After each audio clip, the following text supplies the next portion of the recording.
Hello दोस्तों, आज की वीडियो में हम विजयनगर साम्राज्य के बारे में पढ़ेंगे। हम देखेंगे कि विजयनगर साम्राज्य के दौरान किन किन वंशों ने शासन किया और उन वंशों में कौन कौन से शासक हुए। इन सब के बारे में आज हम देखेंगे। तो स्टार्ट करते हैं। विजयनगर साम्राज्य। विजयनगर साम्राज्य की स्थापना मोहम्मद बिन तुगलक के शासनकाल के समय हरिहर एवं बुक्का नाम के दो भाइयों के द्वारा की जाती है। यह स्थापना होती है 1336 ईस्वी में और विजयनगर का शाब्दिक अर्थ होता है जीत का शहर। विजयनगर साम्राज्य की जो राजधानी थी वो हम्पी थी और विजयनगर साम्राज्य में कुल 4 वंश हुए जिनके नाम हैं संगम वंश, सालुब वंश, तुलुब वंश, आराविडु वंश। सबसे पहले हम देखते हैं संगम वंश। संगम वंश का संस्थापक और इसकी स्थापना हरिहर प्रथम के द्वारा की गई और इसके शासनकाल में विजयनगर साम्राज्य एवं बहमनी साम्राज्य के बीच में संघर्ष शुरू हुआ और हरिहर प्रथम की हत्या बुक्का प्रथम के द्वारा कर दी जाती है और बुक्का प्रथम फिर संगम वंश का अगला शासक बनता है हरिहर प्रथम के बाद और इसके द्वारा बुक्का प्रथम के द्वारा वेद मार्ग प्रतिष्ठापक की उपाधि धारण की गई थी और इसने अपने शासनकाल में तेलुगु भाषा का प्रसार प्रचार किया। फिर बुक्का प्रथम के बाद शासन करता है हरिहर द्वितीय। हरिहर द्वितीय ने महाराजाधिराज राज परमेश्वर की उपाधि धारण की गई थी। फिर हरिहर द्वितीय के बाद शासन करता है देवराय प्रथम। इसके द्वारा पानी की कमी को दूर करने के लिए अपने शासनकाल में तुंगभद्रा नदी पर एक बांध बनवाया गया था और उससे नहरें निकाली गई। ठीक है, तुंगभद्रा नदी पर बांध किसने बनाया था? देवराय प्रथम ने और नहरें निकाली गई थी। ठीक है, और इसके शासनकाल में प्रसिद्ध इटली का यात्री आता है कौन? निकोलो कॉन्टी, जो आता है 1420 ईस्वी में। ठीक है, इंपॉर्टेंट है, नोट डाउन कर सकते हैं। फिर उसके बाद देवराय द्वितीय शासन करता है। यह संगम वंश का सबसे प्रतापी शासक था और इसके शासनकाल में फारसी राजदूत अब्दुल रज्जाक विजयनगर आया और फिर देवराय द्वितीय के बाद अगला शासक बनता है मल्लिकार्जुन। यह संगम वंश का अयोग्य शासक था और इसे प्रौढ़ देवराय भी कहा जाता है। मल्लिकार्जुन को प्रौढ़ देवराय अयोग्य शासक होने की वजह से इसे प्रौढ़ देवराय भी कहा जाता था। उसके बाद एक और शासक बनता है विरूपाक्ष द्वितीय, जो संगम वंश का अंतिम शासक होता है और यह भी क्या था? अयोग्य शासक था और इसे सालुम नरसिंह के द्वारा मार दिया गया और संगम वंश के बाद सालुम वंश की स्थापना हो जाती है जो सालुम नरसिंह के द्वारा कर दी जाती है। विजयनगर में अगला वंश कौन सा चलता है? सालुम, जिसका संस्थापक होता है सालुम नरसिंह। अपने शासनकाल में इसने घोड़ों का आयात शुरू किया। ठीक है, घोड़ों का आयात किसने शुरू किया? सालुम नरसिंह ने।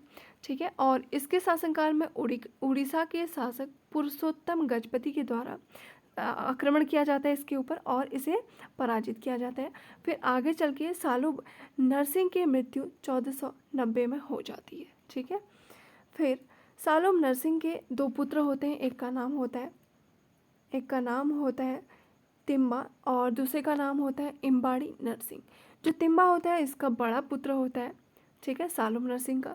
जब सालुम नरसिंह की मृत्यु हो जाती है 1490 ईस्वी में, तो तिम्बा शासक बनता है और तिम्बा कुछ टाइम तक तो शासक करता है, लेकिन उसके बाद इसकी मृत्यु हो जाती है। उसके बाद अगला शासक सालुम नरसिंह का दूसरा पुत्र इम्बाड़ी नरसिंह क्या करता है? शासन बनता है और शासन स्टार्ट करता है अपना।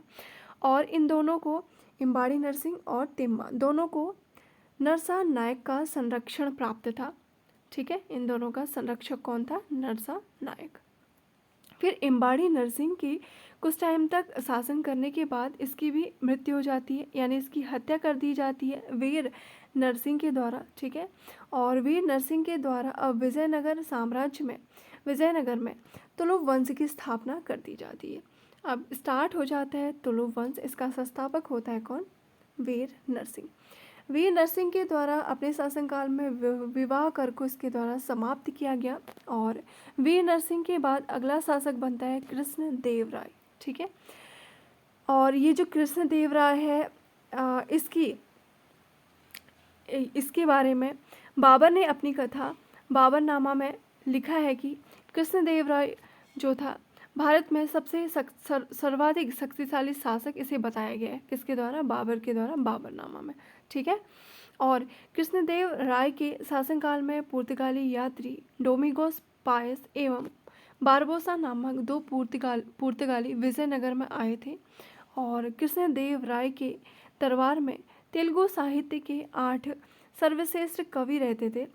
तेलुगु साहित्य के 8 सर्वश्रेष्ठ कवि रहते थे। ठीक है। और इन्हें अष्टदिग्गज कहा जाता था।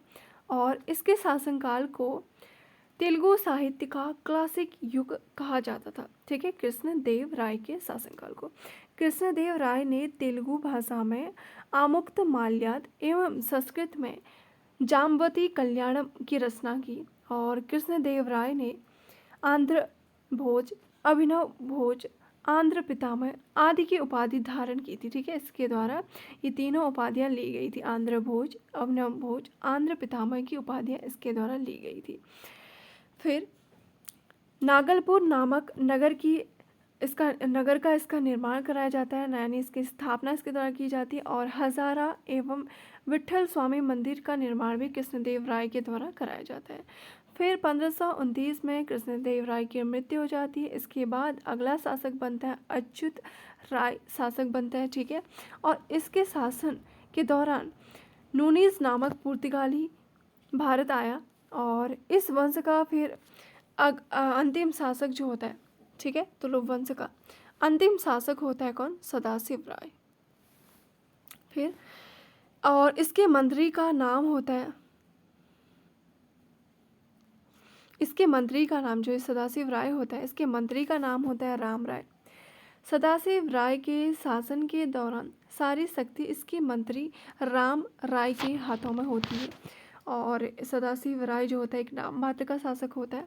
और इस दौरान 23 जनवरी 1556 को राक्षसी तंगड़ी या तालीकोटा या बन्नीहट्टी का युद्ध हो जाता है। और इस युद्ध के कारण ऐसा कहा जाता है कि विजयनगर का पतन होना स्टार्ट हो गया।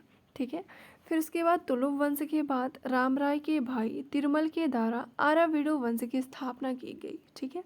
आराविडु वंश से स्टार्ट हो जाता है जो विजयनगर का अंतिम वंश है। और आराविडु वंश का संस्थापक कौन था? तिरुमल। इसने अपनी राजधानी पेनुकोंडा को बनाया। और इस वंश का अंतिम शासक कौन था? श्रीरंग तृतीय। ठीक है। और श्रीरंग तृतीय के बाद फिर विजयनगर जो साम्राज्य था वो ख़त्म हो जाता है। ठीक है। अब हम विजयनगर साम्राज्य के दौरान भारत आने वाले विदेशी यात्रियों के बारे में देखते हैं, कौन कौन आए और कहाँ से आए और किस शासनकाल में आए। ठीक है। इम्पॉर्टेंट टेबल है, तो आप इसे नोट डाउन कर सकते हैं। निकोलो कॉन्टी जो था इटली से भारत में आया और 1420 ईस्वी में ही आता है। और देवराय प्रथम के शासनकाल में भारत आया। और उसके बाद अब्दुल रज्जाक जो था वो फारस देश से आता है और 1442 ईस्वी में आता है। देवराय द्वितीय के शासनकाल में भारत आया। उसके बाद नूनीज पुर्तगाल से आता है और 1535 ईस्वी में आता है। और अच्युत राय के शासनकाल में ये भारत आया था। डोमिंग पायस पुर्तगाल से भारत आया और 1515 ईस्वी में आता है। ये कृष्णदेव राय के शासनकाल में आया। और जो बारबोसा था ये भी पुर्तगाल से ही आया था और 1515 और 16 ईस्वी के दौरान ये भारत आए। ये भी कृष्णदेव राय के शासनकाल में आए। ये दोनों ही डोमिस पायस और बारबोसा इकट्ठे आए हुए हैं और कृष्णदेव राय के शासनकाल में आए हुए हैं। ठीक है। और आज की वीडियो में हमने विजयनगर साम्राज्य को कंप्लीट पढ़ा और आज की वीडियो में इतना ही। धन्यवाद।